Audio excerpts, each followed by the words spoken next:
Lecture আজকে আমরা block 2 শুরু করব।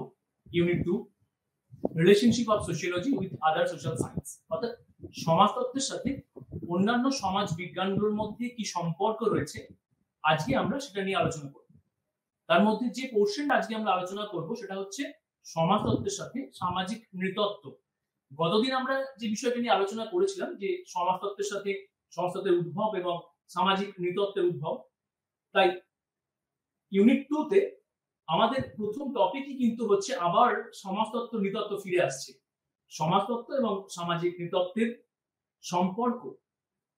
তাহলে প্রথমে কিন্তু আমাদের কতগুলো বিষয় এক্ষেত্রে জেনে নিতে হবে যে সমাজবিজ্ঞানের প্রকৃতি, কারণ যখনই আমরা সমাজতত্ত্ব এবং সামাজিক নৃতত্ত্বের সম্পর্ক এবং পার্থক্য আলোচনা করব, সেক্ষেত্রে কিন্তু প্রথমেই আমাদেরকে যে বিষয়গুলোকে গুরুত্ব দিতে হবে তা হলো যে কিভাবে এর উদ্ভব হচ্ছে, কিভাবে তার এমার্জেন্স হচ্ছে। সাবজেক্টগুলো কিন্তু হট করে আসেনি, তাহলে এর কিন্তু একটা ঐতিহাসিক প্রেক্ষাপট রয়েছে।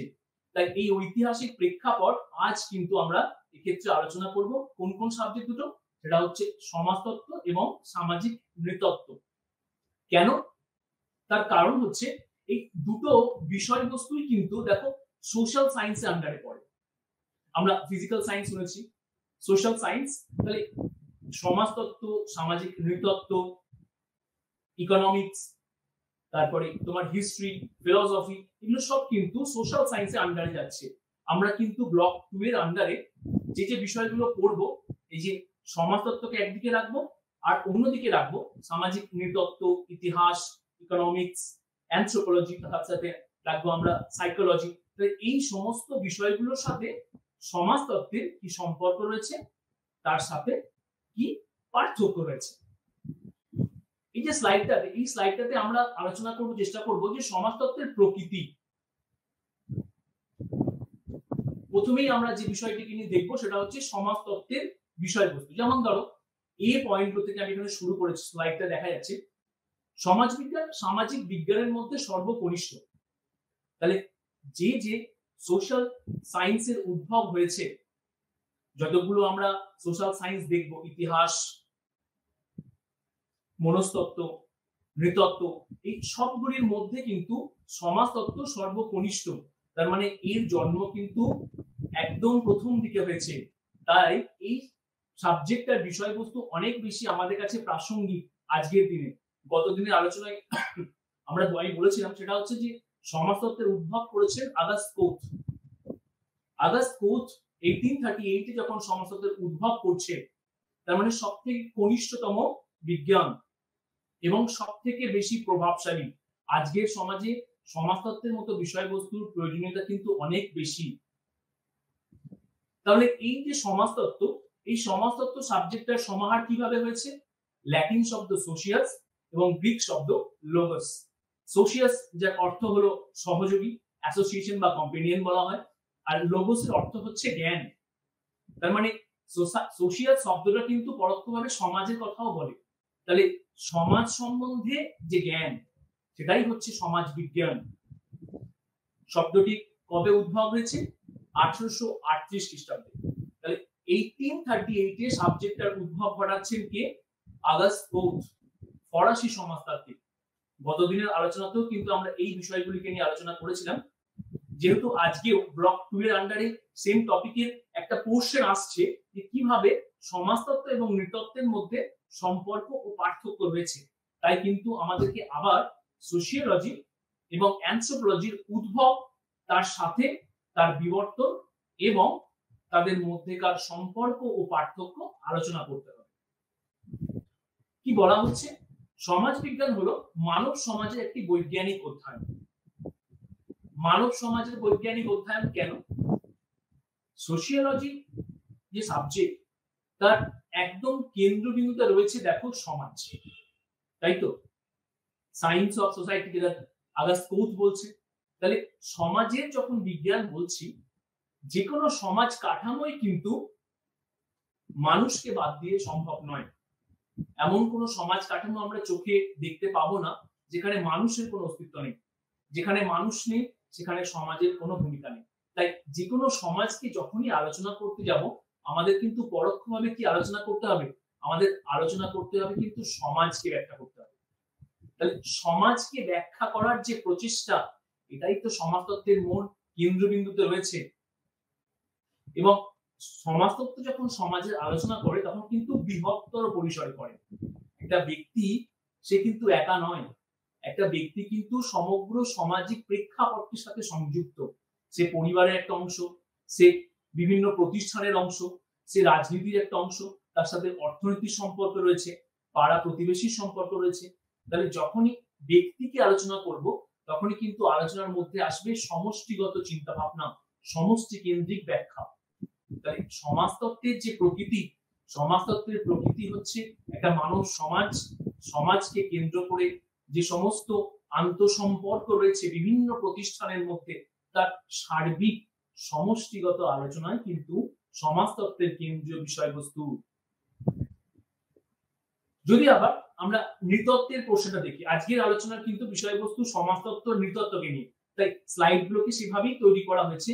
কিছুটা প্রশ্ন রয়েছে সমাজতত্ত্বকে কেন্দ্র করে, আর কিছুটা প্রশ্ন রয়েছে নৃতত্ত্বের সাথে সহসম্পর্কিত। আমরা কিন্তু দুটো বিষয়কে সিমালটেনিয়াসলি নিয়ে এগিয়ে নিয়ে যাব। তাহলে একটু আগেই দেখলাম সমাজতত্ত্বের উদ্ভব এবং তার অ্যাব্রিভিয়েশনস। এখানে আমরা দেখব কিন্তু নৃতত্ত্ব। নৃবিজ্ঞান গ্রিক শব্দ থেকে উদ্ভূত, অ্যানথ্রোপস যার অর্থ হচ্ছে মানুষ এবং লগোস যার অর্থ হচ্ছে অধ্যয়ন বা জ্ঞান। তাহলে এখানে দেখো, এখানে কি বলা হচ্ছে মানুষের অধ্যয়ন। তাহলে অ্যানথ্রোপোলজি আর সোশিওলজি এখান থেকে কিন্তু আমরা একটা রিলেশন করে নিতে পারবো।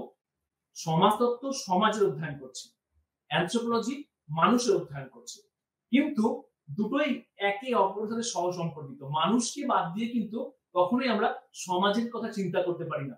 আবার যখনই আমরা সমাজকে নিয়ে আলোচনা করব তখন কিন্তু সমাজের আলোচনার মধ্যে মানুষ আবার চলেও আসবে। তাহলে এখান থেকে আমরা দেখো আলোচনার মধ্যে এটা বলতেই পারি যে সমাজতত্ত্ব এবং সামাজিক নৃতত্ত্বের যে সম্পর্ক তার মধ্যে কিন্তু অনেক বেশি একটা যোগসূত্র রয়েছে, কারণ দুজনেই সমাজের অন্তর্ভুক্ত বিষয়বস্তুকে নিয়েই আলোচনা করে। নৃবিজ্ঞান একমাত্র বিষয় যে মানব সমাজের অধ্যয়নের ক্ষেত্রে সমাজ বিজ্ঞানের সুযোগকে অতিক্রম করে। কেন? তার কারণ হচ্ছে যখন সেটা মানুষকে নিয়ে আলোচনা করবে তখন মানুষ যখনই আলোচনা করব তখন মানুষ কিন্তু বিভিন্ন প্রতিষ্ঠানের সাথে সহসম্পর্কিত। একটা ব্যক্তি তার নিজস্বতা তখনই ফুটে ওঠে, তার ব্যক্তিত্ব তখনই ফুটে উঠবে যখন সে বিভিন্ন ক্ষেত্রগুলোর সঙ্গে সম্পর্কিত।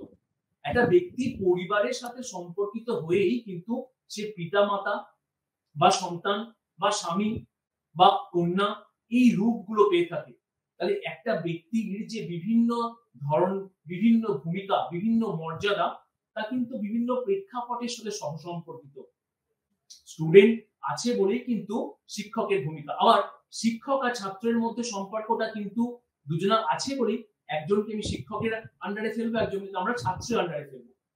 তাহলে দেখো কিভাবে এই দুজনকে নিয়েই কিন্তু সমাজ গড়ে উঠছে। শিক্ষক ছাত্র আছে বলেই আমার প্রতিষ্ঠান আছে, স্কুল আছে, কলেজ আছে, ইউনিভার্সিটি আছে।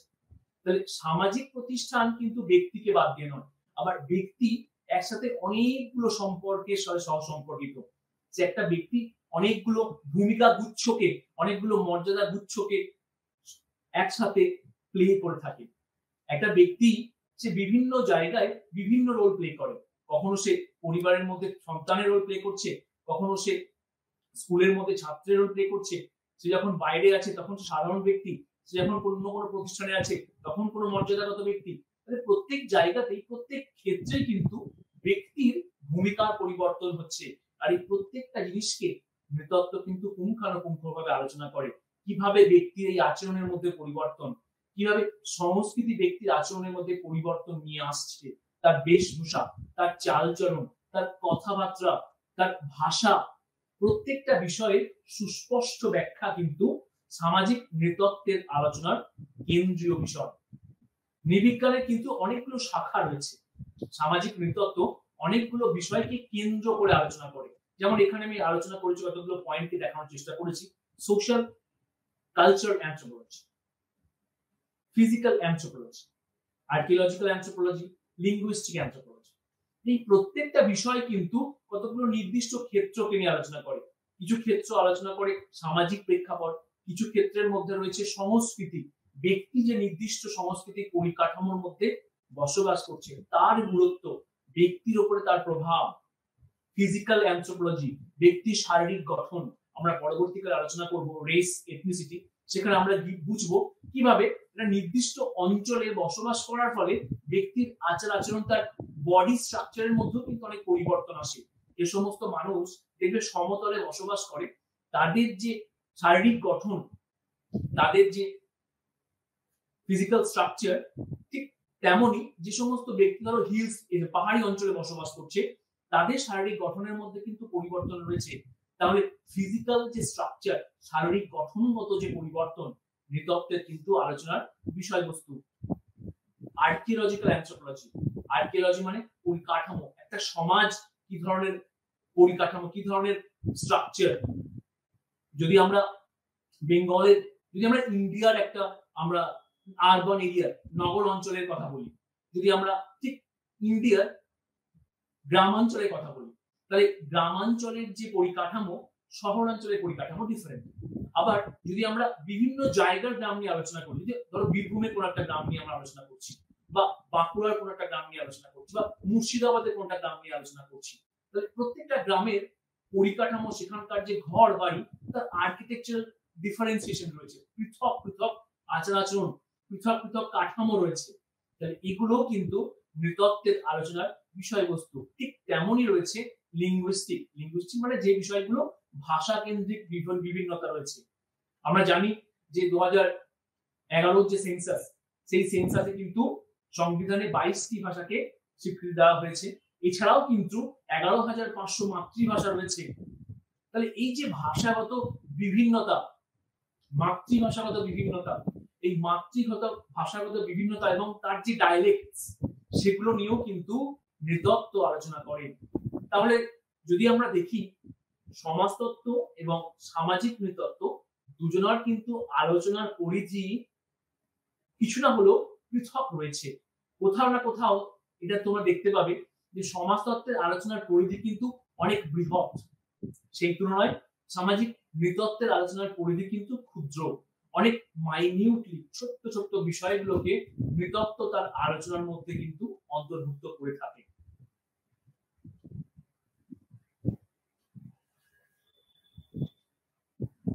এর পরের যে স্লাইড দেখো, এখানে আমরা যে পয়েন্টগুলোকে তুলে ধরবো সেখানে হচ্ছে পরস্পর বিরোধীমূলক মতবাদ।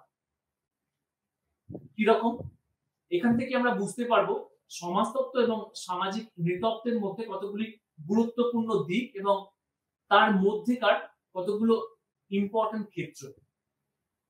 সামাজিক বা সাংস্কৃতিক নৃবিজ্ঞান ঐতিহাসিকভাবে তাদের শুরু থেকেই সমাজ বিজ্ঞানের খুব কাছাকাছি ছিল। কেন কেন এই প্রশ্নটা, এই ক্ষেত্রটার কথা বলা হচ্ছে? ঐতিহাসিকভাবে তাদের শুরু থেকেই, গতদিন আমরা আলোচনা করেছিলাম সমাজতত্ত্ব এবং সামাজিক নৃতত্ত্বের উদ্ভব। ঐতিহাসিকভাবে কেন বলা হচ্ছে কাছাকাছি? কেন? কারণ আগের দিন আমরা আলোচনা করেছিলাম কিভাবে ইউরোপের সমাজগুলোতে শিল্প বিপ্লব, ফরাসি বিপ্লব, বৈজ্ঞানিক বিপ্লব, সমাজতত্ত্ব সামাজিক নৃতত্ত্বের উদ্ভবের জন্য দায়ী। তাহলে প্রথম দিকে যখন যাত্রাপথ শুরু হচ্ছে তখন কিন্তু দুজনের আলোচনার মধ্যে পরিধিগত অনেক বেশি সমতা রয়েছে। তাই দুটো সমাজবিজ্ঞানী কিন্তু একই সাথে অনেক বিষয়গুলোকে একই রকম ভাবে অন্তর্ভুক্ত করেছে। তাহলে সামাজিক নৃতত্ত্ব কি করছে? আদিম সমাজ কাঠামোর যে প্রেক্ষাপট সেটাকে অনেক বেশি গুরুত্ব দিচ্ছে। প্রথম দিককার যে আলোচনা সেগুলোকে যদি আমরা দেখি তাহলে সামাজিক নৃতত্ত্বের মধ্যে আদিম সমাজের ব্যাখ্যা অনেক বেশি ফুটে উঠছে। কিভাবে একটা আদিম সমাজের মানুষজন বসবাস করছে, বা কিভাবে একটা উপজাতি সম্প্রদায়, ট্রাইবাল পিপল বসবাস করছে, তাদের নির্দিষ্ট এলাকা, কেন তারা সমাজস্থ মেন ক্ষেত্র থেকে দূরে বসবাস করে, তাদের আচার আচরণ, তাদের চাল চলন, তাদের কথাবার্তা। তাহলে এই যে আদিম সমাজ বা ক্ষুদ্র সমাজ, এটা কিন্তু নৃতত্ত্বের আলোচনার বিষয়বস্তু। এটা কারা বলছে? প্রথম দিককার যে নৃবিজ্ঞানী, তাদের আলোচনায় এই কথাগুলো কিন্তু ফুটে উঠছে। ঠিক তেমনি আমরা কি দেখি? সমাজতত্ত্বের আলোচনা হচ্ছে আধুনিক ক্ষেত্র, যেমন শহর, শহরাঞ্চল, শহরের উন্নতি, শহরের পরিবর্তন, পার্থক্য, তাহলে বৃহত্তর ক্ষেত্র সবসময় কিন্তু সমাজতত্ত্বের আলোচনার মধ্যে একটা কেন্দ্রীয় বিষয়। ঠিক তেমনি বৃহত্তর ক্ষেত্র মানে কিন্তু আমরা কি বলবো, ম্যাক্রো। হ্যাঁ, অন্যদিকে মাইক্রো যে স্টাডি, ক্ষুদ্র পরিসরে আলোচনা হচ্ছে সামাজিক নৃতত্ত্বের বিষয়বস্তু। নৃবিজ্ঞান ক্ষুদ্র ক্ষুদ্র ক্ষেত্রগুলোকে নিয়ে আলোচনা করে। যেমন একটু আগেই বলছিলাম যে এটা স্পেসিফিক, একটা নির্দিষ্ট গ্রামের অধ্যয়ন। কেন ক্ষুদ্র বলা হচ্ছে, তার কারণ হচ্ছে নৃতত্ত্ব যখন একটা নির্দিষ্ট গ্রামের অধ্যয়ন করে তখন কিন্তু সেই গ্রামের পুঙ্খানুপুঙ্খ অধ্যয়ন করে, ইনডেপথ যেটাকে বলা হয়। পুঙ্খানুপুঙ্খ অধ্যয়ন মানে, তার মানে গ্রাম কিভাবে তৈরি হয়েছে, গ্রামের মানুষজন, তাদের আচার আচরণ, রীতিনীতি, চাল চলন, বেশভূষা, তাদের বাড়ি ঘরের পরিকাঠামো, তাদের মানুষজনের কথাবার্তার ধরন, তারা কি ধরনের খাবার, ফুড হ্যাবিট, তাদের দৈহিক গঠন, এই যে সমস্ত বিষয়গুলোর পুঙ্খানুপুঙ্খ বিশ্লেষণ, এটা কিন্তু মাইক্রো স্টাডিজ এর আন্ডারে কি করছে, নৃতত্ত্ব। ঠিক তেমনি সমাজতত্ত্বের আলোচনার ক্ষেত্র হচ্ছে ম্যাক্রো, বৃহত্তর ক্ষেত্র। কোন বিষয়গুলোকে গুরুত্ব দিচ্ছে, আধুনিক সমাজকে গুরুত্ব দিচ্ছে। আধুনিক সমাজ কিন্তু অনেক বেশি জটিল। একটা ব্যক্তি শহরাঞ্চলে যখন বসবাস করে সে কিন্তু অনেকগুলো ক্ষেত্রের সাথে সহসম্পর্কিত। একটা ব্যক্তি পরিবার, সে তার কর্মসংস্থান, সে বিভিন্ন ক্লাব, অন্যান্য বিভিন্ন সংস্থা, বাজার সংস্থা, এরকম বিভিন্ন ক্ষেত্রের সাথে, রাজনৈতিক ক্ষেত্র, অর্থনৈতিক ক্ষেত্র, শিক্ষা প্রতিষ্ঠান, বিভিন্ন ক্ষেত্রের সাথে সহসম্পর্কিত। তাহলে তার আলোচনার যে পরিধি সেটাও কিন্তু অনেক বৃহৎ হয়ে যায়। সেই জন্য আমরা কি বলছি, সমাজতত্ত্বের আলোচনা ম্যাক্রো পরিকাঠামোকে অনেক বেশি গুরুত্ব দিচ্ছে। তাহলে আমরা কি দেখলাম, গ্রাম সম্প্রদায়, গ্রামীণ পরিকাঠামো বা আদিবাসী সম্প্রদায় জীবনযাত্রার ধরন, এগুলো সবই হচ্ছে নৃতত্ত্বের আলোচনার বিষয়বস্তু। ঠিক পরোক্ষভাবে শহরাঞ্চল, শহরের পরিকাঠামো, স্ট্রাকচার, অর্থনৈতিক পরিকাঠামো, রাজনৈতিক পরিকাঠামো, এগুলো কিন্তু অন্যদিকে সমাজতত্ত্বের আলোচনার বিষয়বস্তু।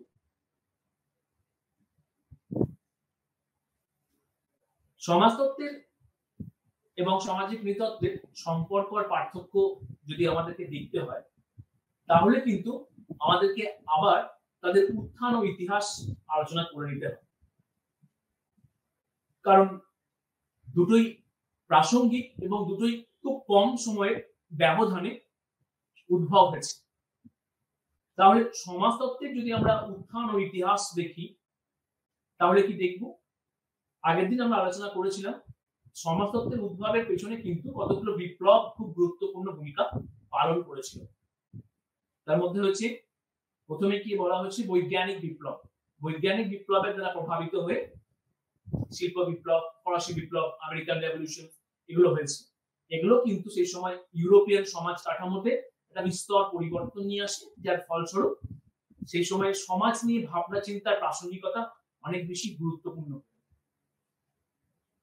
এটা তো গেল 18th সেঞ্চুরি ঘটনা। সমাজতত্ত্বের উদ্ভবের প্রেক্ষাপট কিন্তু সমাজ নিয়ে যে আলোচনার প্রেক্ষাপট তার আগে থেকেই কিন্তু শুরু হয়ে গেছে। এখানে কিন্তু তারই কতগুলো গুরুত্বপূর্ণ পয়েন্ট এখানে দেখানোর চেষ্টা করা হয়েছে। এখানে যেমন গ্রিক দার্শনিকদের কথা বলা হয়েছে, এখানে সক্রেটিসের কথা বলা হয়েছে, প্লেটো, অ্যারিস্টটলের কথা বলা হয়েছে। কেন? কারণ তাদের আলোচনার মধ্যে কিন্তু সমাজ সম্বন্ধে আলোচনা ফুটে উঠছে।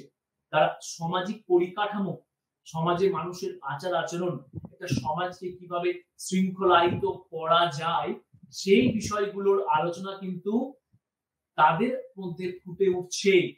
তাহলে আগস্ট কোথ যখন 19 শতকে সমাজতত্ত্বের প্রাতিষ্ঠানিক অভ্যুত্থান ঘটাচ্ছেন, তার আগে থেকেই কিন্তু সমাজ সংক্রান্ত আলোচনার সূত্রপাত শুরু হয়ে গেছে।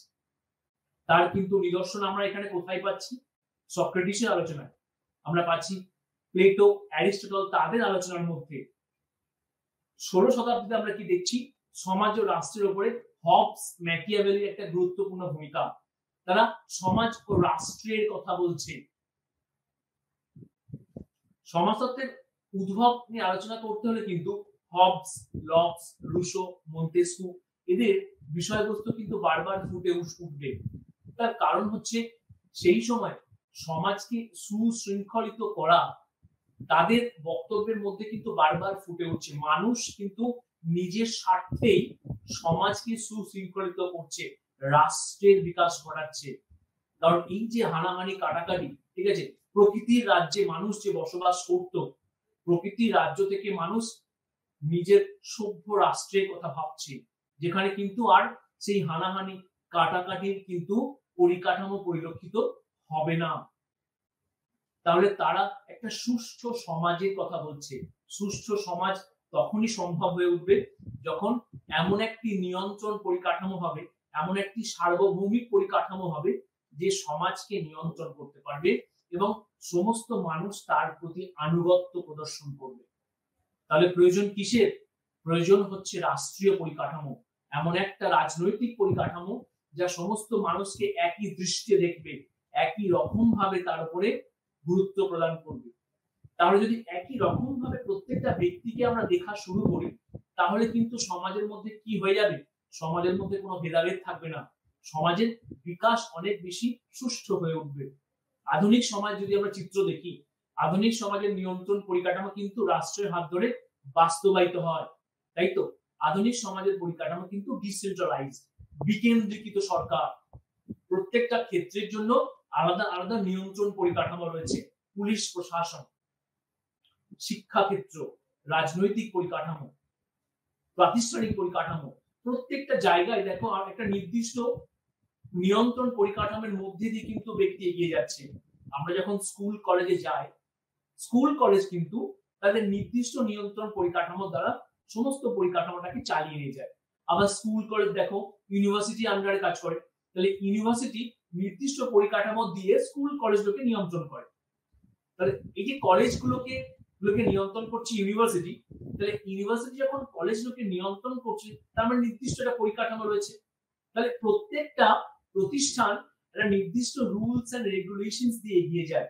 স্কুলে যখন পড়াশোনা করেছি, স্কুলের একটা নির্দিষ্ট পরিকাঠামো ছিল, যখন আমরা কলেজে উঠেছি সেখানে সেই পরিকাঠামো চেঞ্জ হয়ে একটা নতুন অন্য পরিকাঠামো। তাহলে প্রত্যেকটা জায়গাতেই কিন্তু একটা নির্দিষ্ট পরিকাঠামো রয়েছে। এই প্রত্যেকটা পরিকাঠামোর সুষ্ঠু ব্যাখ্যা কার আন্ডারে আসবে? আসবে কিন্তু দুটোই, সমাজতত্ত্ব এবং সামাজিক নৃতত্ত্ব দুটোই কিন্তু এই বিষয়গুলোকে নিয়ে আলোচনা করবে। তাহলে প্রয়োজন কি? প্রয়োজন হচ্ছে কেন? কেন পরিকাঠামোর প্রয়োজন? প্রয়োজন হলো সুষ্ঠু সমাজের।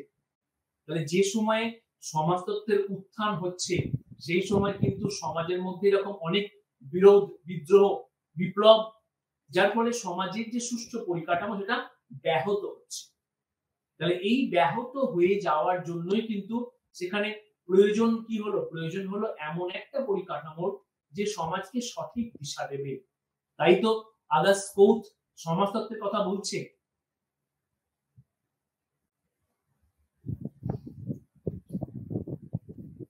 তাহলে এই যে 18th এবং 19th সেঞ্চুরি, এই দুটো শতাব্দী কেন বারবার করে ঘুরে ফিরে আসছে, কেন বেশি ইম্পর্টেন্ট, তার কারণ হচ্ছে এই সময়ে কিন্তু ইউরোপের সমাজের যে পরিবর্তন, ইউরোপের সমাজ যে ধরনের সমস্যা ফেস করছে, সেখান থেকেই কিন্তু আগাস কোথের চিন্তা ভাবনার পরিবর্তন ঘটে। কোথ এটা রিয়েলাইজ করে যে সমাজে এমন একটা পরিকাঠামোর প্রয়োজন, এমন একটা বিষয়বস্তুর প্রয়োজন যা মানুষকে একটা সঠিক পথ দেখাবে। আমরা যখন বিপথে চলে যাই, আমরা কিন্তু শিক্ষকের কাছে যাই বা গুরুজনের কাছে যাই, যে তার কাছ থেকে আমরা সঠিক পথ বেছে নিতে পারি। গ্র্যাজুয়েশন কমপ্লিট করার পরে আমরা কোন পথে যাব, কোনটা আমাদের কাছে উচিত হয়ে উঠবে, আমরা কিন্তু সিনিয়রদের বা শিক্ষকের বা এমন কারোর কাছ থেকে পরামর্শ নিই যে আমাকে মনে হয় সঠিক পথ দেখাতে পারবে। তাহলে সেই সময়ও কিন্তু যে পরিকাঠামো, সমাজ কিন্তু এই বিভীষিকাময় একটা ভ্যাকিউম, একটা অ্যানোমিক পরিস্থিতির মধ্যে দিয়ে যাচ্ছে। এই অ্যানোমিক পরিস্থিতি থেকে মানুষকে সঠিক পথ দেখানোর জন্য কিন্তু কোথ এটা রিয়েলাইজ করলো যে সমাজতত্ত্বের মতো সাবজেক্টের প্রয়োজন আছে। দেখো এইখানের মধ্যে আবার কিন্তু আমি ফরাসি বিপ্লব, শিল্প বিপ্লব পয়েন্টগুলোকে কেন নিয়ে এসেছি, তার কারণ হচ্ছে সমাজতত্ত্বের উত্থান এবং ইতিহাস যখনই আসবে তখনই কিন্তু বিপ্লবগুলোকে আমরা বাদ দিতে পারছি না। কারণ এই বিপ্লবগুলোই 17, 18, 19 এই যে শতাব্দী ইউরোপের সমাজে যে পরিবর্তন, তার কেন্দ্রবিন্দুতে রয়েছে, তবেই না সমাজ কাঠামোর পরিবর্তন হয়েছে। সমাজ কাঠামোর পরিবর্তন হয়েছে বলে তবেই তো মানুষ এটা বুঝতে পেরেছে যে নতুন কিছু প্রয়োজন আছে। আগাস্ট কোচ আরেকটা বিষয় এখানে 3 নম্বর যে এখানে যে পয়েন্টটা করা হয়েছে, এখানে আমি সেন্ট সাইমনের কথা বলেছি। আগাস্ট কোচ যখন পড়া হবে তখন তোমরা বুঝবে যে এই যে আগাস্ট কোচ ফরাসি সমাজতাত্ত্বিক, তিনি কিন্তু সেন্ট সাইমনের দ্বারা অনেক বেশি প্রভাবিত ছিলেন। কোচ তার প্রথম জীবনে সেন্ট সাইমনের কাছে দীর্ঘদিন কাজ করেছেন, অ্যাজ এ অ্যাসিস্ট্যান্ট তিনি কাজ করেছেন।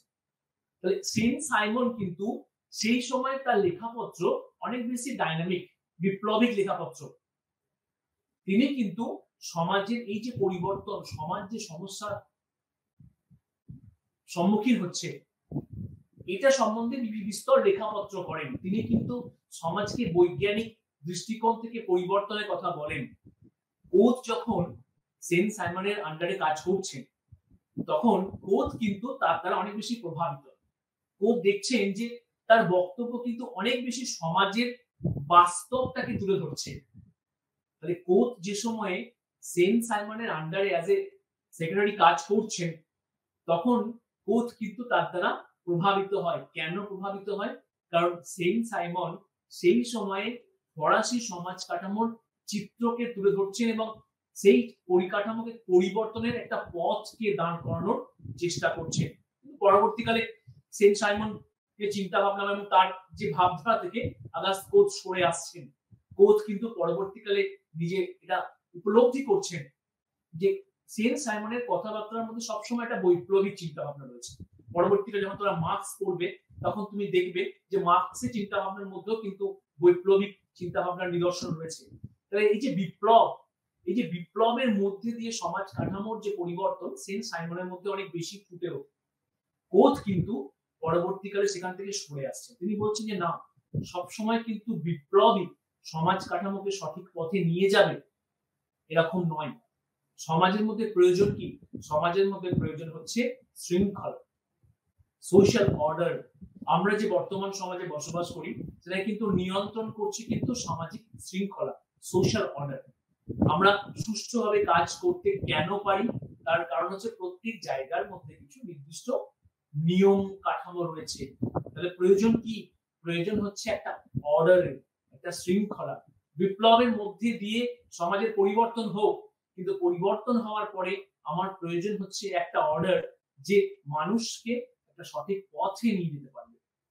তাই এই যে ধারণাগত এই যে কন্ট্রাডিকশন সেন্ট সাইমনের সাথে আগাস্ট কোচের, তার ফলে কিন্তু কোচ সেন্ট সাইমন থেকে সরে আসে, তার চিন্তা ভাবনা থেকে সরে আসছেন এবং পরবর্তীকালে নিজে তিনি কি করছেন? নিজে 1838-এ সমাজতত্ত্বের মতো সাবজেক্টের উদ্ভব ঘটাচ্ছেন। কোন গ্রন্থে? তার পজিটিভ ফিলসফি গ্রন্থে। আগে আমি এখানে আলোচনা করেছি আমরা, the course of positive philosophy গ্রন্থে তিনি কিন্তু এই বিষয়ে আলোচনা করছেন এবং সমাজতত্ত্বকে কি বলছেন? বৈজ্ঞানিক বিশ্লেষণ। কার? সমাজের বৈজ্ঞানিক বিশ্লেষণ। তাহলে আমরা কি দেখলাম? সমাজতত্ত্বের যে উত্থানের ইতিহাস, এটা কিন্তু স্বল্প নয়, এটা কিন্তু বিস্তর। এর কিন্তু একটা বিস্তর পরিকাঠামো রয়েছে। কিভাবে বিভিন্ন প্রেক্ষাপট থেকে সমাজের আলোচনা শুরু হয় এবং পরবর্তীকালে আগাস্ট কোচের হাত ধরে তা অনেক বেশি স্ট্রাকচার, শৃঙ্খলায়িত হয়। এর আগের যে স্লাইড, সেখানে আমরা আগাস্ট কোচের কথা বললাম, কিন্তু যখনই আমরা সমাজতত্ত্বের উত্থানের কথা বলবো, সমাজতত্ত্বের উত্থানের ক্ষেত্রে কিন্তু শুধুমাত্র আগাস্ট কোচই কিন্তু দায়ী নয়। কারণ পজিটিভ ফিলসফি গ্রন্থে আগাস্ট কোচ যখন সমাজতত্ত্ব শব্দটার প্রয়োগ করছেন, তিনি কিন্তু বলছেন যে সমাজতত্ত্ব নামে এমন একটা বিষয়বস্তুর প্রয়োজন আছে যা সমাজকে একটা সঠিক পথ দেখাবে। তিনি কিন্তু তার সঠিক বিষয়বস্তু বা পরিকাঠামো তৈরি করে দিচ্ছেন না। তাহলে তার পজিটিভ ফিলসফি গ্রন্থে উইদিন কোড তিনি যখন সমাজতত্ত্বের প্রয়োগ করছেন, এর বিষয়বস্তু কি হবে, এর পরিধি কি হবে, কোন কোন বিষয়গুলো এই আলোচনার মধ্যে আমরা নিয়ে আসব, কোনগুলো আলোচনার মধ্যে আনবো না, কোন কোন ক্ষেত্রগুলো আলোচনা করবে, এগুলো কিন্তু তখনও পরিকাঠামোগত হয়ে উঠতে পারেনি। আজ আমরা সমাজতত্ত্বকে অনেক বেশি স্ট্রাকচার দেখি। আজ আমাদের কাছে সমাজতত্ত্বের একটা পরিকাঠামোগত বিষয়বস্তু আছে, আমরা কিন্তু ইজিলি বুঝতে পারি যে একটা সমাজতত্ত্বের কি পার্টিকুলার সিলেবাস হতে পারে এবং কোন কোন বিষয়গুলো আমাদেরকে পড়তে হবে বা কোন কোন বিষয়গুলো এর অন্তর্ভুক্ত। কিন্তু যখন এই সাবজেক্টটা তৈরি হচ্ছে, উত্থান হচ্ছে, তখন কিন্তু এই বিষয় নিয়ে অনেক মতবিরোধ রয়েছে, কোনগুলো তার অন্তর্ভুক্ত হবে এই নিয়ে কিন্তু বিস্তর একটা ইতিহাস রয়েছে। তাহলে শুধুমাত্র আগস্ট কোত কিন্তু কি করেছেন, সাবজেক্টটার উদ্ভবে সাহায্য করেছেন, কিন্তু পরবর্তীকালে যে সমস্ত তাত্ত্বিকরা উঠে আসছেন এই স্লাইডটার মধ্যে কিন্তু তাদের গুরুত্বপূর্ণ নামগুলো রাখা রয়েছে, যারা পরবর্তীকালে সমাজতত্ত্বের উদ্ভবে তাৎপর্যপূর্ণ ভূমিকা পালন করছেন। কে কে রয়েছেন? প্রথমেই আমরা নাম করব হার্বার্ট স্পেন্সার। তার প্রিন্সিপালস অফ সোশিওলজি গ্রন্থে অর্গানিক অ্যানালজি নিয়ে আলোচনা করছেন। Organic analogy, Herbert Spencer organic analogy বলছেন। দেখো অ্যানালজি মানে হচ্ছে কি বাংলা করি, তাহলে তার বাংলা হচ্ছে সাদৃশ্য। অর্গান, অর্গান দেখো জীবদেহের মধ্যে অর্গান থাকে, তো তাহলে জীবদেহ থেকে ব্যাপারটাকে তিনি আনছেন জৈবিক সাদৃশ্য। তার যে প্রিন্সিপালস অফ সোশিওলজি গ্রন্থে তিনি অর্গানিক অ্যানালজি কেন বলছেন, স্পেন্সার যখন লেখাপত্র শুরু করছেন তিনি কার দ্বারা প্রভাবিত হচ্ছেন? তোমরা প্রত্যেকেই ব্যক্তির নাম শুনেছো, চার্লস ডারউইন। চার্লস ডারউইনের দ্বারা প্রভাবিত হচ্ছে। কেন? কারণ চার্লস ডারউইন কি বলছে, অরিজিন অফ স্পিসিস গ্রন্থে তিনি কি বলছেন, তিনি সার্ভাইভাল অফ ফিটেস্ট এর কথা বলছেন। একটা জীবদেহ, একটা জৈবিক প্রাণী কিভাবে সমাজে বেঁচে থাকে, তার যে বেঁচে থাকার ইতিহাস তিনি তার গ্রন্থে আলোচনা করছেন। তাহলে জৈবিক ক্ষেত্রকে নিয়ে আলোচনা করছেন। স্পেন্সার তার দ্বারা প্রভাবিত হন, প্রভাবিত হয়ে তিনি সেই অর্গানিক স্ট্রাকচার, জৈবিক যে স্ট্রাকচার, সেটাকে কোথায় নিয়ে আসছেন? সেটাকে নিয়ে আসছেন সমাজে। কেন অ্যানালজি বলছেন? দেখো আমরা প্রত্যেকটা জীবদেহ যদি দেখি তাহলে আমরা কি দেখেছি, জীবদেহ কিন্তু সরল থেকে জটিল হয়। একটা বাচ্চা কিন্তু ভ্রূণ থেকে জন্মগ্রহণ করে। তাহলে একটা ব্যক্তি, একটা মানুষ যদি আমরা বলি বা যে কোনো প্রাণীর বাচ্চা যদি আমরা বলি, সে কিন্তু একটা ভ্রূণ থেকে আস্তে আস্তে জন্মগ্রহণ করে এবং আস্তে আস্তে সে কিন্তু বড় হয়, পরিপক্ক হয়, পরিণত হয়, বয়স্ক হয় এবং কোনো এক সময় সে মারা যায়। তাহলে এই যে একটা জীবদেহের সৃষ্টি থেকে বিনাশ পর্যন্ত এই যে যাত্রা পথ, এই যে বিবর্তনের পথ, এই যে ব্যাখ্যা, এই যে ধারণা, এই ধারণাটা জীবদেহের ধারণা। এই জীবদেহের ধারণাটাকে তিনি কোথায় নিয়ে আসছেন? তিনি সমাজে নিয়ে আসছেন। তিনি কি বলছেন, প্রত্যেকটা সমাজও কিন্তু এইভাবেই উদ্ভব হয়েছে। প্রথমে সরল ছিল, আস্তে আস্তে জটিল হয়েছে। আজ আমরা যে সমাজে বসবাস করছি সেটা কিন্তু জটিল সমাজ। স্পেন্সার কি বলছে, এটা জটিল সমাজ। ঠিক আছে, এখানের মধ্যে রয়েছে বিভিন্ন প্রতিষ্ঠান, বিভিন্ন ক্ষেত্র, চালচলন, বেশভূষা, যাত্রাপথ, যানবাহন, প্রত্যেকটা জিনিসের মধ্যে দেখো একটা অ্যাডভান্স বিষয়বস্তু ফুটে উঠছে। আমরা যদি একদম প্রথম দিককার কথা সমাজ দেখি, হান্টিং এন্ড গ্যাদারিং সোসাইটি, তোমরা হয়তো পড়েছো ইতিহাসে, শিকার ও সংগ্রহ সমাজ, যখন মানুষ জঙ্গলে বসবাস করত, খাবার সংগ্রহ করত, শিকার করত, তখনকার যে সমাজ আর আজকের যে সমাজ, এর মধ্যে একটা বিস্তর বিবর্তন রয়েছে।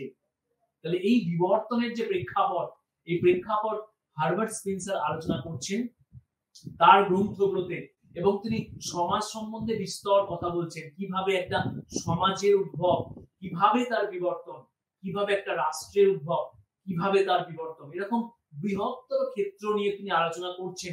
এবং এই প্রত্যেকটা ক্ষেত্র সমাজতত্ত্বের উপজীব্য হয়েছে। তাহলে যদি আমরা সমাজ বিজ্ঞানকে একটা পাত্র হিসাবে দেখি, তাহলে এই সমাজ বিজ্ঞানীগুলো কি করেছে, এই পাত্রের মধ্যে বিন্দু বিন্দু করে জলের ফোঁটা ফেলেছে। তার মানে তাদের বিষয়বস্তুগুলোকে ফেলেছে, তবেই তো সেটা ভর্তি হয়ে উঠেছে, তবেই সেটা পরিপূর্ণ হয়ে উঠেছে। তাহলে হার্বার্ট স্পেন্সার তার প্রিন্সিপালস অফ সোশিওলজি গ্রন্থে অর্গানিক অ্যানালজি কথা বলছে যে সমাজও হচ্ছে জীবদেহের মতো, কারণ সমাজেরও যে বিবর্তন জীবদেহের মতো হয়েছে, সমাজও সরল থেকে জটিলের দিকে গেছে। তারপরে যে টপিকটা দেখো, লেস্টার ওয়ার্ড কি বলছে, ডাইনামিক সোশিওলজি গ্রন্থে কি বলছে, সামাজিক প্রগতি এবং সামাজিক ক্রিয়া নিয়ে আলোচনা করছেন। প্রগতি এবং ক্রিয়া প্রাসঙ্গিক কেন? দেখো, একটু আগে আমরা বলছিলাম যে সমাজের পরিবর্তন, বিবর্তন। তাহলে বিবর্তন, এই ছোট ছোট পয়েন্টগুলো খুব ইম্পর্টেন্ট। বিবর্তন, প্রগতি, উন্নয়ন, পরিবর্তন, এই প্রত্যেকটা টপিক, এই প্রত্যেকটা ওয়ার্ড কিন্তু খুব কাছাকাছি বসবাস করছে। সামাজিক প্রগতি কেন বলছেন? প্রগতি যখনই বলা হয় তার মানে হচ্ছে পূর্ববর্তী অবস্থা থেকে নতুনের যে অবস্থায় যে পরিবর্তন হয়েছে সেটা তথাকথিত উন্নত হয়েছে। প্রগতি সবসময় কিন্তু এমন একটা অবস্থার কথা বলে যে অবস্থা পুরাতনের থেকে অনেক বেশি উন্নত। তাহলে যখন তিনি প্রগতির কথা বলছেন তার মানে তিনি বিভিন্ন সামাজিক ক্ষেত্রগুলোর কথা বলছেন। তাহলে এই প্রত্যেকটা ক্ষেত্র আগের অবস্থা কেমন, পরের অবস্থা কেমন, এটা তার আলোচনার মধ্যে ফুটে উঠছে। একসাথে তিনি কি বলছেন? সামাজিক ক্রিয়া। ক্রিয়া কেন? ক্রিয়া হচ্ছে প্রত্যেকটা ব্যক্তি কিন্তু সমাজের মধ্যে ক্রিয়া করে। ক্রিয়া করে মানে হচ্ছে ইন্টারঅ্যাক্ট করে, তার ভাবের বহিঃপ্রকাশ ঘটায়। ঠিক তেমনি প্রত্যেকটা সামাজিক ক্ষেত্র কিন্তু ক্রিয়া করে। ক্রিয়া করে মানে এই যে আজ আমি বসে ধরো এই একটা বিষয়বস্তুর উপরে কথা বলছি, লেকচার দিচ্ছি, তাহলে এই বিষয়বস্তুটা আমি তোমাদের কাছে পৌঁছে দেওয়ার চেষ্টা করছি। পৌঁছে দেওয়ার চেষ্টা করার মধ্যে দিয়ে কিন্তু একটা বিষয়বস্তুকে স্টুডেন্টদের সামনে উপস্থাপন করার চেষ্টা করছি। This is action, social action. তাহলে সোশ্যাল অ্যাকশন তখনই হয় যখন সেটা কোনো না কোনো একটা নির্দিষ্ট ক্ষেত্রকে তুলে ধরে বা উপস্থাপন করে এবং যেটার একটা প্রাসঙ্গিকতা রয়েছে।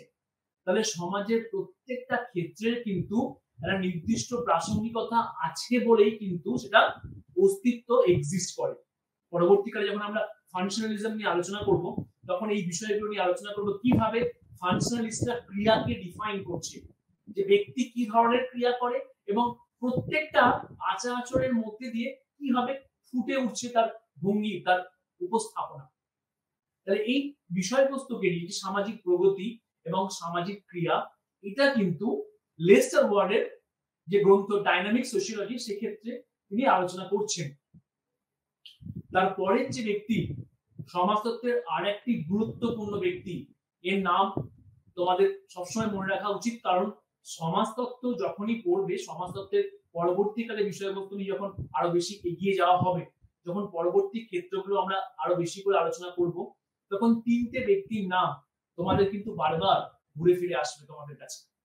একটা হচ্ছে এমিল দুর্কিম, একটা হচ্ছে ম্যাক্স ওয়েবার, আর একটা হচ্ছে কার্ল মার্কস। দেখো পরপর তিনটে ব্যক্তির নাম এখানে আমি দিয়েছি, Emile Durkheim, Karl Marx, Max weber.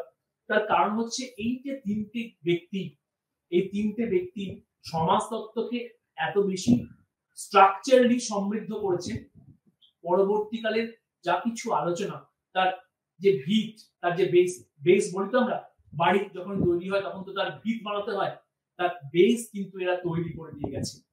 তাই যখনই কোনো সমাজতত্ত্বের পরবর্তীকালের বৃহত্তর ক্ষেত্রগুলো নিয়ে আলোচনা করব, এই তিনটে ব্যক্তি কিন্তু বারবার ঘুরে ফিরে আসবে। তাহলে এমিল দুর্কিম তার রুলস অফ সোশিওলজিক্যাল যে মেথড, এই গ্রন্থে তিনি কিন্তু সায়েন্টিফিক মেথোডলজির কথা বলছেন, মেথডের কথা বলছেন। আমরা এতক্ষণ ধরে সমাজের আলোচনার কথা বলছি, কিন্তু যখনই কোনো আলোচনা করব, আলোচনাটা কিভাবে করব, কি ধরনের আলোচনা, একটা ব্যক্তি কিভাবে তার উপস্থাপন করে, তাহলে প্রত্যেকটা ব্যক্তি তার সাথে যে সমাজ, তার যে সম্পর্ক, তার যে ক্ষেত্র, একটা সমাজ ব্যক্তির উপরে কিভাবে প্রভাব ফেলে, ব্যক্তি কিভাবে সমাজের বিভিন্ন ক্ষেত্রের সাথে সহসম্পর্কিত, এই প্রত্যেকটা জিনিস পুঙ্খানুপুঙ্খ আলোচনা করছে এমিল দুর্কিম। কোথায়? তার the rules of sociological method গ্রন্থে। যদিও আরো অন্যান্য অনেক গ্রন্থ তিনি লিখেছেন এবং প্রত্যেকটা গ্রন্থের মধ্যে কিন্তু কোনো না কোনো বিষয় নিয়ে আলোচনা করেছেন। তোমরা যখন পরবর্তীকালে এমিল দুর্কিম পড়বে তখন সেগুলো আরো বেশি করে জানতে পারবে। এবং তিনি কি বলছেন? সায়েন্টিফিক মেথডের কথা বলছেন। মেথড মানে কি? পদ্ধতি, যে পদ্ধতি দিয়ে কোনো বিষয়ের সঠিক ব্যাখ্যাকে উপস্থাপন করা হয়। তাহলে সমাজতত্ত্বকে আরো ভালোভাবে সমৃদ্ধ করছে কে? এমিল দুর্কিম। পরবর্তীকালে আমরা কার নাম দেখবো? Karl Marx. কার্ল মার্কস হচ্ছে কিন্তু দ্বন্দ্বিক সমাজতাত্ত্বিক। দ্বন্দ্ব, একটু আগে আমরা বলছিলাম সেন্ট সাইমনের কথা প্রসঙ্গে কার্ল মার্কসের নাম উঠে আসলো। দ্বন্দ্বমূলক আলোচনা। কার্ল মার্কস কিন্তু সবসময় দ্বন্দ্বের কথা বলছেন। কিভাবে দ্বন্দ্ব সমাজ কাঠামোর উপরে প্রভাব ফেলে, একটা সমাজের পরিবর্তনের জন্য দ্বন্দ্বের প্রাসঙ্গিকতা কতটা, এটা কিন্তু কার্ল মার্কসের আলোচনায় বারবার ফুটে উঠছে। কার্ল মার্কস হচ্ছে কিন্তু জার্মান সোশিয়োলজিস্ট বা জার্মান দার্শনিক বলতে পারি আমরা। কার্ল মার্কস জার্মানিতে যখন শিল্প বিপ্লবের ফলে ফ্যাক্টরি তৈরি হয়ে যাচ্ছে, ফ্যাক্টরি তৈরি হয়ে যাওয়ার পরে কার্ল মার্কস কিন্তু তখনকার এই যে ফ্যাক্টরি সিস্টেম, এই যে পরিকাঠামো, সেখানে শ্রমিক সম্প্রদায় কিভাবে বঞ্চিত হচ্ছে, কিভাবে মালিক শ্রেণী, পুঁজিপতি, ক্যাপিটালিস্ট শ্রমিককে বঞ্চিত করছে, তার কিন্তু বিস্তর ব্যাখ্যা তিনি তার আলোচনায় দিয়েছেন। এবং তিনি বলছেন যে শ্রমিকদের এই যে সমস্যা, এই যে তারা যে দীর্ঘ সামাজিক প্রেক্ষাপটের মধ্যে থেকে সমস্যার সম্মুখীন হয়ে চলেছে, তার সমাধান ঘটবে কিভাবে? ঘটবে দ্বন্দ্বের মধ্যে দিয়ে ঘটবে। তাহলে তার প্রত্যেকটা আলোচনার ক্ষেত্রের মধ্যে কিন্তু দ্বন্দ্ব ফুটে উঠছে এবং তিনি কিন্তু বিস্তর ভাবে বিভিন্ন ক্ষেত্র নিয়ে আলোচনা করছেন। এই যেটা বললাম ফ্যাক্টরি সিস্টেম, ফ্যাক্টরি সিস্টেমের আলোচনায় শ্রমিকদের অ্যালিয়েনেশন, বিচ্ছিন্নতা। তিনি হিস্টোরিক্যাল মেটেরিয়ালিজম নিয়ে আলোচনা করেছেন, বস্তুর গুরুত্ব, ইকোনমির গুরুত্ব, ক্যাপিটালিজমের গুরুত্ব, অর্থের গুরুত্ব কেন রয়েছে, কেন বস্তুগত চাহিদার প্রয়োজন রয়েছে, কেন মানুষের কাছে বস্তু আজ প্রাসঙ্গিক হয়ে উঠেছে। আমরা কোনো বিষয়বস্তু কিনতে যাওয়ার আগে কিন্তু বস্তু সম্বন্ধে অনেক বেশি সচেতন হয়ে ওঠে। কোনটা ফোন তুমি কিনতে যাবে, ঠিক আছে, ফোনটার যে কোম্পানি সে তোমাকে অনেক বেশি প্রাধান্য দেয়। তুমি কি ধরনের ফোন কিনবে, কোন কোম্পানির ফোন কিনবে, কত দামের ফোন কিনবে, তাহলে তোমার সাথে বস্তুর একটা গুরুত্বপূর্ণ সম্পর্ক তৈরি হয়েছে। তাহলে পরোক্ষভাবে দেখা যেতে পারে ব্যক্তি বস্তুকে নিয়ন্ত্রণ করছে নাকি বস্তু ব্যক্তিকে নিয়ন্ত্রণ করছে, ফেটিসিজম অফ কমোডিটি। তাহলে এরকম বিস্তর ধারণা কার্ল মার্কসের আলোচনার মধ্যে কিন্তু ফুটে উঠেছে। আমরা পরবর্তীকালে বিষয় নিয়ে আলোচনা করব। তাহলে কার্ল মার্কস কিন্তু সমাজতত্ত্বের ক্ষেত্রকে আরো ভালো করে উপজীব্য করে তুলেছে। কার্ল মার্কস জার্মানির সমাজতাত্ত্বিক, ম্যাক্স ওয়েবার তিনি কিন্তু জার্মানির সমাজতাত্ত্বিক। ম্যাক্স ওয়েবারের যে জন্য ফেমাস, যে জন্য অনেক বেশি জনপ্রিয়, সেটা হচ্ছে তার এই গ্রন্থটার জন্য, the Protestant ethic and the spirit of capitalism. এই গ্রন্থে ম্যাক্স ওয়েবার ধর্মকে নিয়ে আলোচনা করছে। কোন ধর্ম? খ্রিস্টান ধর্ম। খ্রিস্টান ধর্মের কোন দিকগুলোকে নিয়ে আলোচনা করছেন? এথিক্স নিয়ে আলোচনা করছেন। তাহলে পরোক্ষভাবে আমরা বলতে পারি সমাজতত্ত্বের আলোচনার মধ্যে কিন্তু ধর্ম অ্যাজ এ পার্ট কিন্তু একটা টপিক হয়ে ঢুকে গেল। সমাজতত্ত্বের আলোচনার মধ্যে সমাজ তো আলোচনা আছে এবং সমাজের একটা অংশ হিসাবে ধর্ম কিন্তু তার আলোচনা একটা বড় উপজীব্য। এবং সেক্ষেত্রে কিন্তু ম্যাক্স ওয়েবার অনেক বেশি প্রাসঙ্গিক মতবাদ রেখেছে। তার protestant ethic and the spirit of ক্যাপিটালিজমে ম্যাক্স ওয়েবার দেখানোর চেষ্টা করছেন যে জার্মানিতে যখন শিল্পের বিকাশ হচ্ছে, সেখানে যখন পুঁজির বিকাশ হচ্ছে বা পুঁজিবাদের বিকাশ হচ্ছে, সেখানে ধর্ম কি গুরুত্বপূর্ণ ভূমিকা পালন করছে। কেন? দুজনাই একটু আগে বললাম যে ম্যাক্স ওয়েবার এবং কার্ল মার্কস জার্মান সমাজতাত্ত্বিক, দুজনেই কিন্তু জার্মানিতে জন্মগ্রহণ করেছে এবং জার্মানির সমাজের পরিকাঠামো নিয়ে আলোচনা করেছেন। মার্কস তার আলোচনায় ধর্মকে কম গুরুত্ব দিচ্ছেন এবং গুরুত্ব কাকে বেশি দিচ্ছেন? গুরুত্ব বেশি দিচ্ছেন অর্থনীতিকে। ঠিক পরোক্ষভাবে ম্যাক্স ওয়েবার কিন্তু ধর্মকে বেশি গুরুত্ব দিচ্ছেন। কেন? তিনি বলছেন যে ধর্ম কিন্তু প্রত্যেকটা মানুষের জীবনে গুরুত্বপূর্ণ রোল প্লে করতে পারে অর্থনীতির উন্নয়নে। ঠিক তার ভাইস ভার্সা, উল্টো কথা কে বলছে? Karl Marx. কার্ল মার্কস বলছে অর্থনীতি সমাজের সমস্ত বিষয়গুলোকে নিয়ন্ত্রণ করে। আধুনিক সমাজের প্রেক্ষাপটে যদি দেখো, যা জিনিসপত্র, প্রত্যেকটা জিনিসের কিন্তু একটা নির্দিষ্ট মূল্য রয়েছে। অর্থনৈতিক মানদণ্ডেও কিন্তু প্রত্যেকটা জিনিসের মূল্য রয়েছে। তাহলে কার্ল মার্কসের কথা কিন্তু একদম ফেলে দেওয়া যায় না। কার্ল মার্কস প্রত্যেকটা জিনিসের পেছনে অর্থের যে গুরুত্ব সেটার কথা বলছেন। ম্যাক্স ওয়েবার কি বলছে? সেই সময় জার্মানিতে যারা প্রোটেস্ট্যান্ট ধর্ম, খ্রিস্টান ধর্মের দুটো দিক আছে, একটা হচ্ছে প্রোটেস্ট্যান্ট আর একটা হচ্ছে ক্যাথলিক। ক্যাথলিক ধর্মের চিত্র কিন্তু প্রথম থেকেই খ্রিস্টান ধর্মের পার্ট ছিল, কিন্তু যারা ক্যাথলিক পোপ ছিল তারা কি করেছে, তারা কিন্তু মানুষজনের উপরে অত্যাচারের মাত্রা আস্তে আস্তে বাড়তে থাকে। কারণ 13th সেঞ্চুরিতে বা 14th সেঞ্চুরিতে সেই সময় যে ক্যাথলিক পোপ তারা কি করছে, তারা কিন্তু প্রত্যেকটা মানুষের জীবনকে নিয়ন্ত্রণ করতে শুরু করছে। কেন? কারণ তারা এই বিশ্বাসটাকে বদ্ধমূল করে তোলে যে দে আর নেক্সট টু গড, তারাই হচ্ছে ভগবান, তাই তাদের সমস্ত আদেশকে কিন্তু মেনে চলতে হবে। আমরা হয়তো শুনেছি, আমরা পড়েওছি যে গ্যালিলিও কিভাবে অন্ধ কূপে রাখা হয়েছিল, কারণ তার যে সায়েন্টিফিক ব্যাখ্যা সেটা কিন্তু পোপদের যে ধারণাগত ব্যাখ্যা তার সঙ্গে ক্ল্যাশ, দ্বন্দ্ব তৈরি করে, তাই তাকে শাস্তি পেতে হয়েছিল। তাহলে এই যে পোপেদের চিন্তা ভাবনা সাধারণ মানুষকে আস্তে আস্তে সমস্যার মধ্যে ফেলতে শুরু করে। যখন কোনো ব্যক্তি নিজেকে ভগবান ভাবতে শুরু করে তাহলে কিন্তু সে আস্তে আস্তে স্বৈরাচারী হয়ে যায়। কেন? সে প্রত্যেকটা মানুষকে নিয়ন্ত্রণ করতে শুরু করবে। তাহলে সেই সময়ে এই যে ধর্মের যে প্রেক্ষাপট তার বিরোধ করছে কে? বিরোধ করছে জন ক্যালভিন। ক্যালভিন যেহেতু ক্যাথলিক ধর্মের প্রোটেস্ট করছে, প্রোটেস্ট করার জন্য একটা নতুন ধর্ম গড়ে ওঠে, সেই ধর্মকে বলা হয় প্রোটেস্ট্যান্ট। প্রোটেস্ট করতে করতে যে ধর্ম গড়ে উঠছে, দ্যাটস ওয়াই প্রোটেস্ট্যান্ট। এইভাবে গড়ে ওঠে প্রোটেস্ট্যান্ট ধর্ম। প্রোটেস্ট্যান্ট ধর্ম কি গুরুত্ব দিচ্ছে? Rules and regulations.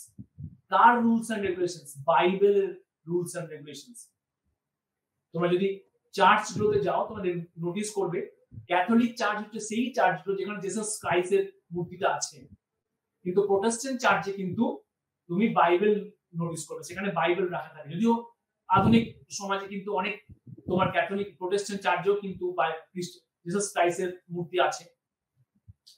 পরবর্তীকালে দেখো, পরবর্তীকালে যে থিঙ্কার গুলো আসছে, Vilfredo Pareto, Georg Simmel, Ferdinand Tonnies, এরা হচ্ছে পরবর্তীকালে থিঙ্কার যারা কিন্তু তাদের নিজস্ব ধারণাগত দিক থেকে সমাজতত্ত্বের পরিধিকে সমৃদ্ধ করেছে। ঠিক তেমনি আসছি আমরা Charles Horton Cooley, Sorokin, C Wright Mills, Talcott Parsons, Robert K Merton, Erving Goffman, George C Homans, Michel Foucault, Jurgen Habermas, Pierre Bourdieu, Anthony Giddens, এই প্রত্যেকটা থিঙ্কার পরবর্তীকালের সেকেন্ড জেনারেশনের সোশিওলজিস্ট, তারা কিন্তু সমাজতত্ত্বে নিজস্ব অবদান রেখেছে এবং সমাজতত্ত্বের পরিধিকে আরো বেশি শৃঙ্খলিত করেছে। আমরা কিন্তু আবার দেখে নেব ঠিক তেমন আর কোন কোন ক্ষেত্র দেখে নেব, সেটা হচ্ছে সামাজিক নৃতত্ত্বের উত্থান ও ইতিহাস। সামাজিক নৃতত্ত্বের উত্থান ও ইতিহাসের ক্ষেত্র কিন্তু অনেক বেশি সমৃদ্ধশীল।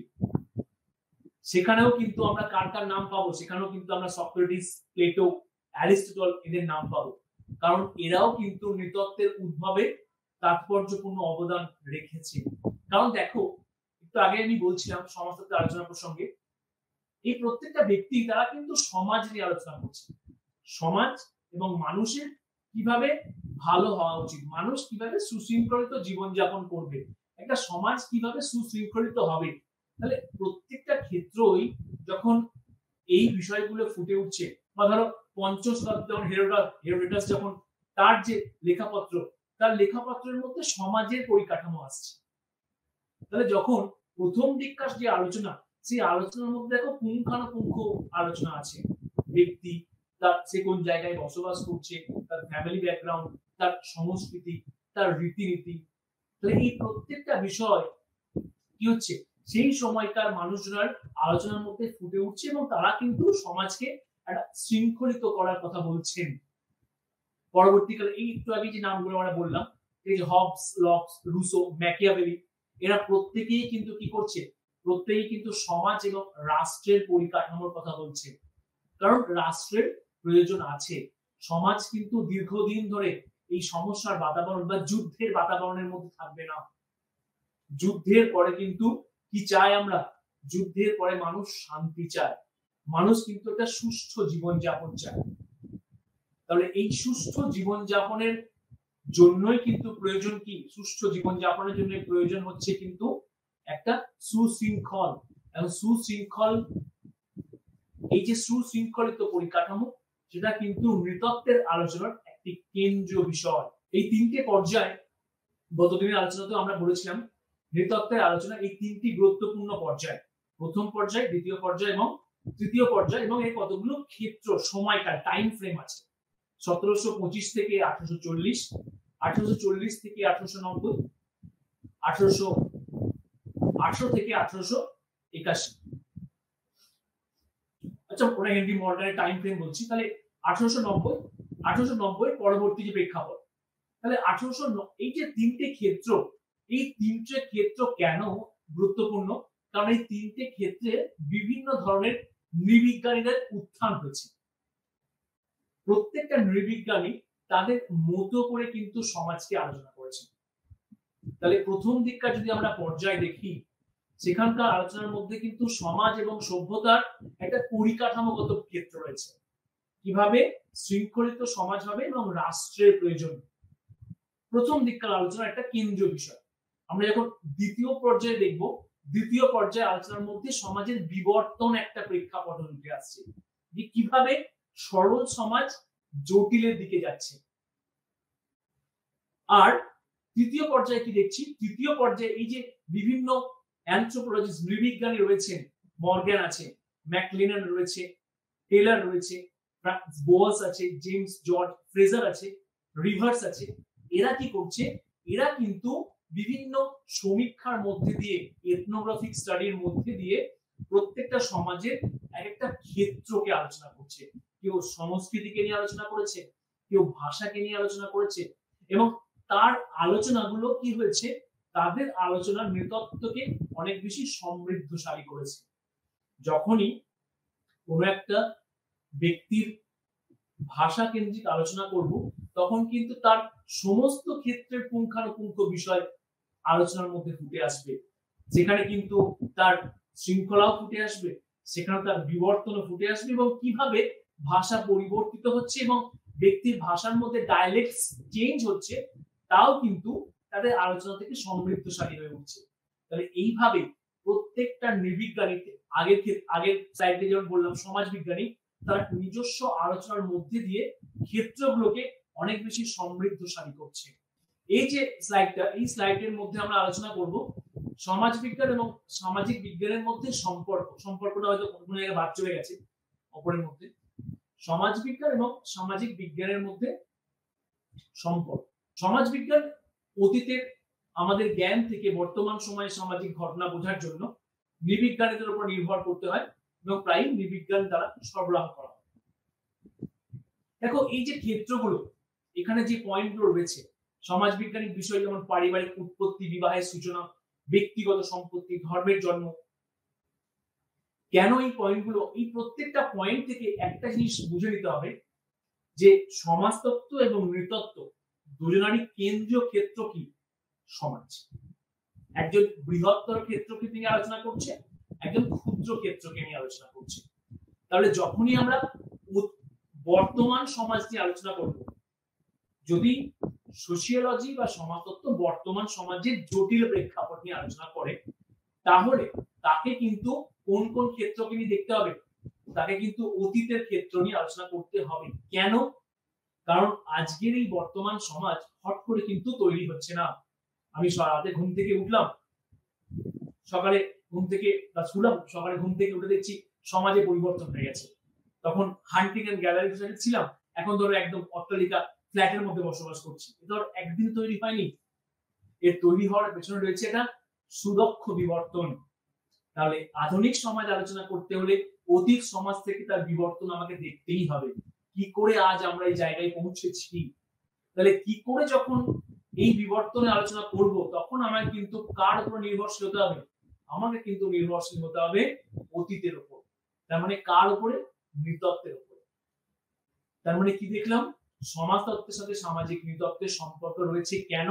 কারণ সমাজতত্ত্ব সমাজকে আলোচনা করতে হলে বা আধুনিক সমাজকে আলোচনা করতে গিয়ে অতীতের ব্যাখ্যাকে টেনে নিয়ে আসে। সেকেন্ড পয়েন্টটা কি আছে? সমাজতাত্ত্বিক বিষয় যেমন পারিবারিক উৎপত্তি, বিবাহের সূচনা, ব্যক্তিগত সম্পত্তি, ধর্ম, এই প্রত্যেকটা বিষয়কে যখনই আলোচনা করব, দেখো এই প্রত্যেকটা জ্ঞানের পুঙ্খানুপুঙ্খ ক্ষেত্রকে আলোচনা করছে নৃতত্ত্ব। নৃতত্ত্বের আলোচনার মধ্যে পরিবার, বিবাহ, ব্যক্তিগত সম্পত্তি, ধর্ম, আচার আচরণ, রীতিনীতি এগুলো সুস্পষ্টভাবে বলা হয়েছে। ঠিক তেমনই দেখো, যদি পরিবর্তন আলোচনা করতে হয়, একটা ব্যক্তির যে ব্যক্তিগত ধারণা, একটা ব্যক্তি গ্রামাঞ্চলে যে আচার আচরণ, একটা ব্যক্তির শহরাঞ্চলে যে আচার আচরণ আলোচনা করতে হলে কিন্তু আমাকে নৃতত্ত্বের প্রেক্ষাপট নিতেই হবে, কারণ ব্যক্তির আচরণ আলোচনা করার সময় কোনো একটাই কিন্তু বাদ দিতে পারি না। ঠিক তেমনই তৃতীয় পয়েন্টে আসে, সমাজবিজ্ঞান সামাজিক সাংস্কৃতিক নৃতত্ত্ব থেকে সাংস্কৃতিক এলাকা, কালচার কৌশলকে নিয়েছে।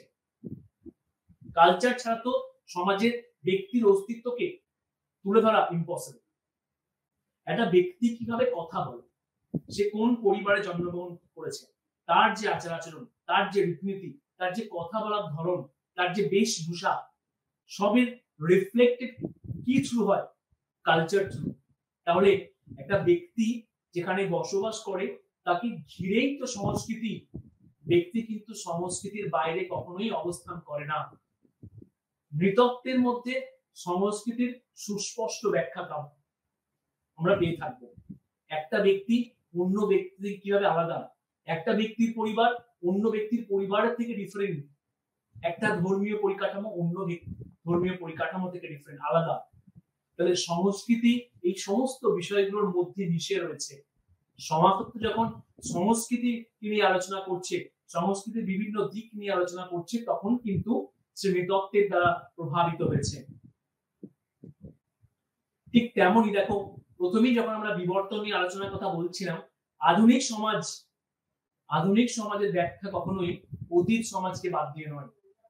আধুনিক সমাজের বিবর্তনের সাথে অতীত সমাজের একটা সুস্পষ্ট সম্পর্ক রয়েছে। অতীত সমাজ নিয়ে কি আলোচনা করছে? নৃতত্ত্ব। আধুনিক সমাজ নিয়ে আলোচনা করছে সমাজতত্ত্ব। তাহলে দুজনের মধ্যে কি থাকলো? সম্পর্ক রয়ে গেল। এখানের মধ্যে যে বিষয়টি আমরা দেখব সেটা হচ্ছে পার্থক্য। সমাজবিজ্ঞান এবং নৃতত্ত্বের মধ্যে কি সুস্পষ্ট পার্থক্য রয়েছে। দেখো, দুটো সমাজ বিজ্ঞানী কিন্তু একটা নির্দিষ্ট দিক নিয়ে আলোচনা করে। যদি দুটোর মধ্যে সম্পর্ক থাকতো, দুটোরই বিষয়বস্তু যদি একই রকম থাকতো, তবেই তো দুটোর পরিধিগত প্রেক্ষাপট সম্পূর্ণ একে অপর থেকে কোথাও না হলেও ভিন্ন হয়ে গেছে। কি পার্থক্য রয়েছে?